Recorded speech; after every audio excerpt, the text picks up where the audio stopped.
పెద్ద పెద్ద బ్యాటిల్స్ ను ఫైట్ చేస్తున్నావో అవతల వాళ్ళకి తెలియదు, కానీ వాటన్నిటిని ఉపయోగించుకొని దేవుడు నిన్ను బలశూరుడిగా చేయునుగాక.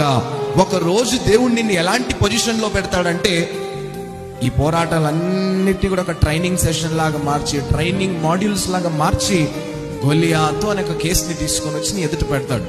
ఆ గొలియాతుని జయించినప్పుడు ప్రజలందరూ కూడా నీ శక్తిని గుర్తిస్తారు. దేవునికి స్తోత్రం కలుగును గాక. హల్లెలూయా. అందరూ ఏమనుకుంటారంటే, ఈ రోజు ఫైట్ చేశాడు వీడు అనుకుంటారు అందరూ. కానీ వాళ్ళకి తెలియని విషయం ఏంటి? ఎన్నోసార్లు ఎవ్వరికి తెలియని ఒంటరి పోరాటంలో ఎప్పుడో కొంతమంది అంటారు, ఇదొక పెద్ద సమస్య, ఇట్లాంటివి ఎన్నో నేను చూసాను. ఆ చూసి నీకు తప్ప ప్రజలకు అది తెలియదు. కానీ తను ఏకాంతంగా ఉన్నప్పుడు పోరాడిన పోరాటాలన్నీ కూడా ప్రజలందరూ ఉన్నప్పుడు గొప్ప సాక్ష్యంగా దేవుడు ఏం చేశాడండి, వాటిని నిలువెట్టాడు, మలిచాడంట. దేవునికి స్తోత్రం చెల్లిద్దాం. హల్లెలూయా.